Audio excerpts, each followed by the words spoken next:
Hi everyone. ఈరోజు మనం చూడబోయే టాపిక్ గ్రీడీ మెథడ్. సో ఇది డిజైన్ అనాలిసిస్ ఆఫ్ అల్గోరిథం అనే సబ్జెక్ట్లో మనకి అడ్వాన్స్డ్ డేటా స్ట్రక్చర్ కానీ లేదు design analysis of algorithm. So కొన్ని యూనివర్సిటీలో నేమింగ్ డిఫరెంట్గా ఉంటుంది, బట్ కాన్సెప్ట్స్ అనేవి సేమ్.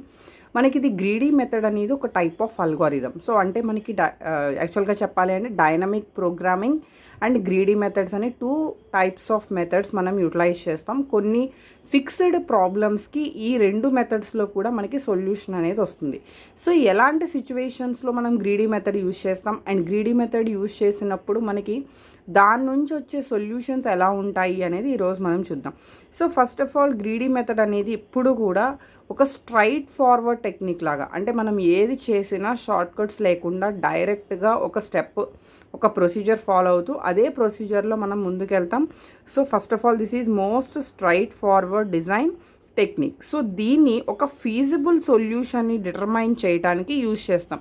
సో ఇక్కడ వెంటనే మనకు వచ్చే డౌట్ ఏంటంటే what is feasible solution and what is optimal solution. So ఇక్కడ ఆప్టిమల్ సొల్యూషన్కి మనం రీచ్ అయినా అది అయినా అవ్వకపోయినా ఫీజిబుల్ సొల్యూషన్ వరకు మనకి గ్రీడీ మెథడ్ అనేది ఫస్ట్ డిటర్మైన్ చేస్తుంది. సో అయితే what is feasible solution means ఇక్కడ మనం కొన్ని సెట్ ఆఫ్ చాయిసెస్ తీసుకుంటాం. For example this is problem. ఈ ప్రాబ్లంకి మనం తీసుకునే నెంబర్ ఆఫ్ ఇన్పుట్స్ అనేవి ఎలా ఉంటాయి, ఒక సెట్ ఆఫ్ చాయిసెస్ కింద ఉంటాయి. అంటే మనం ఒక ప్రాబ్లంకి తీసుకునే input for example 1 to 10 numbers అనుకోండి, 10 వాల్యూస్ అనుకోండి, that is the set.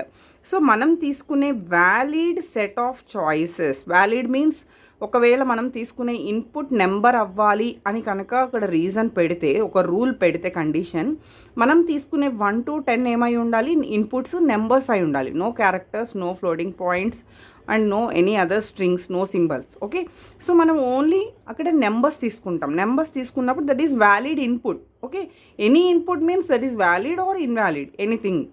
But ఇక్కడ వ్యాలిడ్ సెట్ ఆఫ్ చాయిసెస్ అనేవి మనం తీసుకున్న తర్వాత all the given constraints of a problem, ఈ ప్రాబ్లమ్ని సాల్వ్ చేయడానికి కొన్ని కన్స్ట్రైంట్స్ ఉంటాయి. ఆ కన్స్ట్రైంట్స్ని సాటిస్ఫై చేస్తే that is the feasible solution. అంటే ఇచ్చే రిజల్ట్ ఎలా ఉంది మనం పక్కన పెడితే, మనం తీసుకున్న నెంబర్ ఆఫ్ ఇన్పుట్స్ మనకిచ్చిన నెంబర్ ఆఫ్ కన్స్ట్రైంట్స్ని సాటిస్ఫై చేస్తుందా ఆ ప్రాబ్లమ్కి, అది ఒక ఫీజిబుల్ సొల్యూషన్ అవుతుంది.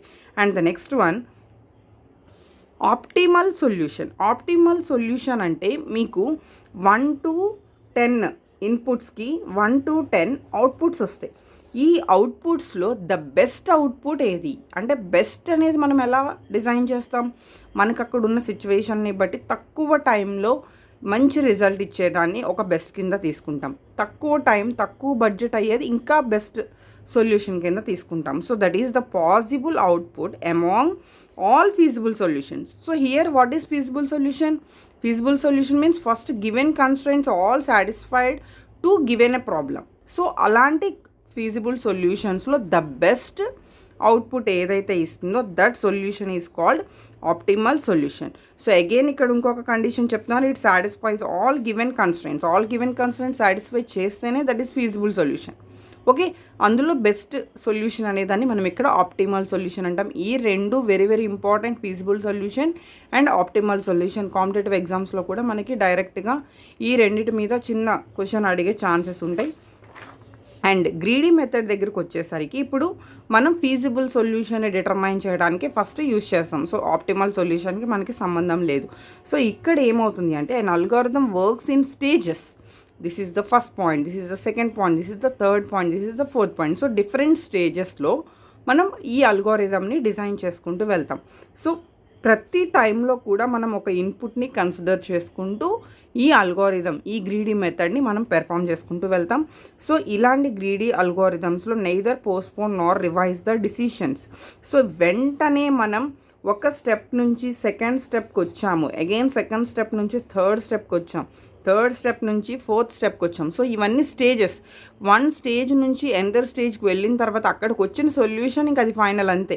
అగైన్ సెకండ్ స్టేజ్ నుంచి థర్డ్ స్టేజ్కి వచ్చిన తర్వాత that is the final and next that is the final. So ఇక్కడ మనం సాటిస్ఫై అవ్వలేదు, ఇక్కడ మిస్టేక్ చేసాం, so we are moving to the third stage అనేది ఉండదు. So that's why greedy method is no back tracking అని చెప్తాం. ఇది కూడా very very important for competitive exams. Greedy మెథడ్లో మనం ఎక్కడా కూడా బ్యాక్ ట్రాకింగ్ చెయ్యం. ఓకే, ఇది ఇక్కడ మనం యూజ్ చేసే ఆల్ టెక్నికల్ ప్రాబ్లమ్స్ ఇవన్నీ డిఫరెంట్ అప్లికేషన్స్. ఈ అప్లికేషన్స్ మనకి డిఫరెంట్గా కూడా సొల్యూషన్ పెర్ఫామ్ చేసుకోవచ్చు by using greedy method, by using dynamic problem, by using job sequence. ఇలా డిఫరెంట్ కాన్సెప్ట్స్లో మనకి ఈ ప్రాబ్లమ్స్కి సొల్యూషన్స్ ఉంటాయి.